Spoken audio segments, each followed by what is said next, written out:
Welcome strategy battle gamers to another Great British Hobbit League video. This is another video in our of the Hobbit rules versus the Lord of the Rings strategy battle game rules. Specifically some of the rules changes, and we want to aim these videos at guys maybe who played the Lord of the Rings strategy battle games but haven't yet moved over to the Hobbit rules, or maybe want to start playing this system again.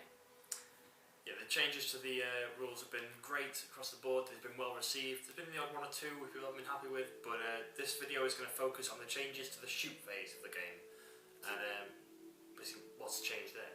So to start with, the most notable and big change is the -1 to hit once you've moved. Yeah, and how was this received when it first came out? When it first came out, people have been like, shooting's gone now, there's no point playing it. It's been nerfed. You set up so close, there's no point in shooting. You can't even move away and shoot well. Everyone's hitting on a 5+ or a 4+. And yeah, one of the things I heard from, I think it was Thomas Harrison, he said that a lot of people were worried that it would give everybody too much to think about, too many things, so you'd have to remember who had moved, who had shot, and it would slow the game down. Yeah. However, having played The Hobbit, the reception seems to be very positive. It's made those forces that were entirely unshooted a little bit weaker, and they needed that change because they dominated the tournament scene in the last version of Lord of the Rings. What kind of armies did you used to see at the tournament scene?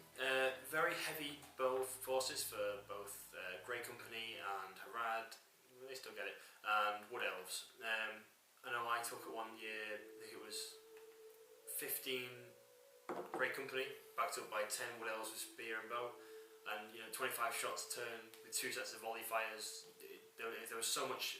I was just sat there for the entire game. It was like, walk towards me and shoot, and I'll jump on you with my 50 models. And what this -1 to your shooting value when you move does is it stops that kind of tactic of retreat, shoot. It limits the effectiveness of that tactic of moving back half, shooting, moving back half, because all of a sudden you're not going to be hitting as much. Which, as Thomas Harrison said, it brings another tactical element to the game. The Bonfire players really got to think, am I going to move these guys? Is it worth it? Is it worth it? So in terms of that as a change, overall it seems to be really well received. Probably a lot of players, Grey Company and Elven players at first. I still have a little bit of a gripe with it. I have to now pay for the Thranduil upgrade, the Mirkwood Guard, so that if I do move I'm hitting on a 3 again. But if I don't move I'm hitting on a 2+, which is very nice. Yeah. Very high hit ratio. So another one of the changes that have been made to the Bonfire, as well as the -1 to your shoot value to move and shoot, unless you're using a throwing weapon. Well, no, sorry, it still is. You still get it. That's probably been one of the things which has been people want changed. If you controversial. Use a throwing weapon, you want the momentum behind you to put all the force into that throw and make it more accurate. And you do feel kind of penalised that you've got your short range. You need to be moving a distance to get it in range. Yeah.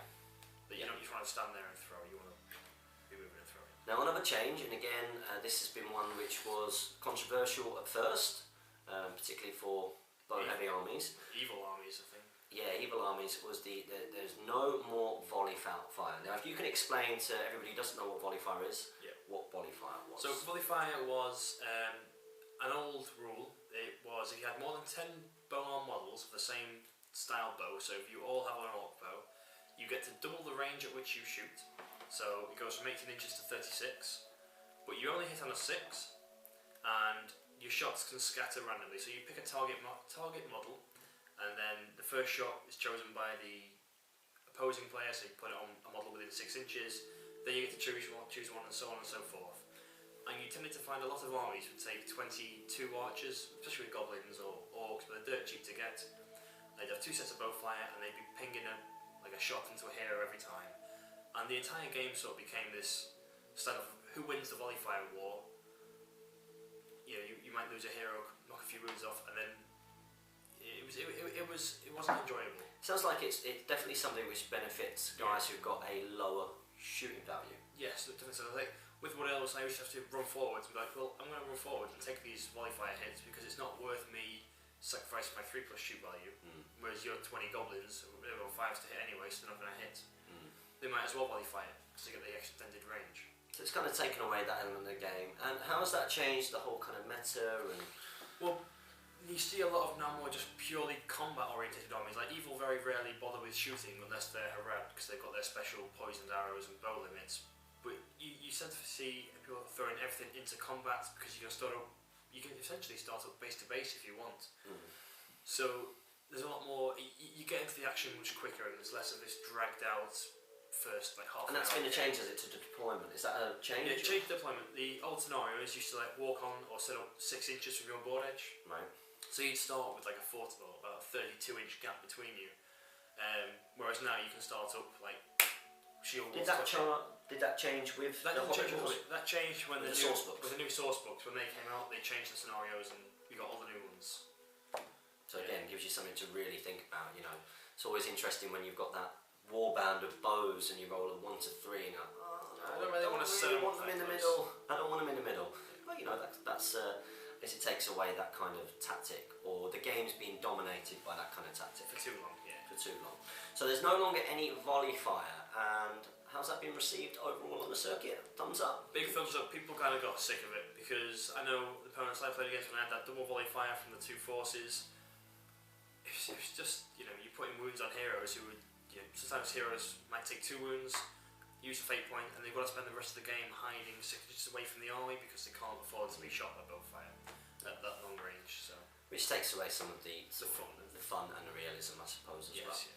So the other major change is also the in the way chart has changed. Yeah, I'm going to get this up actually. Yeah, if you could talk us through what it was like before. Beforehand, you would simply, if there was something in the way, you would just roll a 4+ regardless of what it was, and if you rolled a 4 more, you managed to get past it.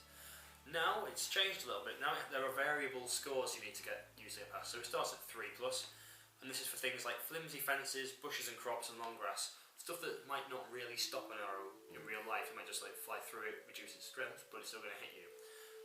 On a 4+, things that you're most likely going to find on the battlefield, which is walls, rocks, tree trunks, sturdy fences, and other models. They get 4+. And 5+ is stuff that is like purpose built to stop people being shot, like your fortifications, large doorways and windows. So this definitely brings more tactical element. Yes, you're thinking of where you're defending. The archer war suddenly becomes a lot harder because I'm going to put my archers maybe behind this wall, and your archers are pretty safe then from incoming bowfire because they need a 5+ to hit you, and you can safely keep them as they are and not move, so you can just keep shooting, which gets you back your shoot value without having a -1. So it seems very much like part of the focus in the changes for the Hobbit rules was to take away this element of the game that was making it too much shooting dominated. Yes, yeah. And that seems to have very much worked, because like Jamie says, you're seeing less and less bow sort of orientated armies. Yes. You don't see a lot of Grey Company anymore, or evil spam of just 20 goblins. Now there's 2 other changes as well that we've noticed, but comment below if you've noticed any other changes that we don't mention, and we'll try and cover that. These are smaller, minor changes. One thing is the throwing spear, so quite important for a Rohan player. Yeah. Throwing spear range has gone from 6 inches now up to 8 inches. So it really gives you that sort of, especially with your cavalry, you can stay out of their charge range and still keep throwing them. Yeah. I think it's actually only Rohan who've benefited from the throwing spear change. Yeah. And again, it kind of makes them work as that kind of skirmishing, harassing force. You know, you move in out of their range, but you can still hit them with throwing spears. Yeah. You know, because you can still move full distance, you can keep on doing that if you are going to be that kind of player. Yeah. And that's something that I did quite a lot when I first started playing all-mounted Rohan. Very much sort of staying out of range, bows, getting a little bit closer, pulling your enemies apart, isolating areas, cutting them off. When the odds start to swing in their favour, move away, fire, and keep that kind rinse of... and repeat. Yeah, which is not a tactic I particularly use too much now, I have to say. Now you've got your sons. Now I've got my sons. The other change that we've noticed is that in the big rule book, there on the back few pages, it gives you a list of all the types of bow and throwing spear. There is now a bow called the Great Bow, I believe it's called, and this is strength 4 with a 24-inch range. It sounds awesome. It sounds great. It's like a crossbow. Beautiful. You can take on the crossbows, the sort of dominance of that strength 4 market, as it were. But we expect this isn't out in any of the models yet. No, there's no models at the moment that have this in their war gear or in their profile. However, with the Desolation of Smaug, we've got some theories. Most likely, it's going to belong to Bard the Bowman. It's got to be. It has to be by the way. Now, whether something that's interesting is whether he'll have an upgrade for, say, the Men of Lake Town or Men of Dale, however they spin it, to then purchase a great bow. That would be interesting. So it doesn't belong just to one hero, but like you can get an upgrade of troops who can have this amazing. So if you take Bard, just like Thranduil, you can take Local Guard, or with Oakenbrand you can take Westfold Red Shields, or Wimbold you can take Helmingas. If you take Bard, I mean, for a great it's got to be 2 points. At least, yeah. At least 2 points for a strength 4 bow. Amazing. And then we'd probably see a lot more kind of Warriors of Dale, or hopefully the new Lake Town models, maybe it'll be them instead, sort of coming out onto the battlefield, because that is very, very useful. So those are the changes that we've noticed to the... Oh, I just thought of one. Oh! There's a new action you can do during the shoot phase. You used to be able to do a heroic shoot, which would allow you to go out of sequence, like with heroic move and heroic combats. But there's also heroic accuracy, which allows you to re-roll your failed in the way rolls. And the main use of this is to either, one, get through those in the ways, those changes, or shooting through guys into a hero, you're going to get much more shots through. That was one of them. Yeah, and we are probably going to go through a lot of the new heroics in another one of these videos, because this is our series talking about the changes from the Lord of the Rings strategy battle game rules to the Hobbit strategy battle games rules. We hope you've enjoyed this video. Thanks for watching to the end, and continue to support your Hobbit hobby. Goodbye, everybody. Happy strategy battle gaming, guys.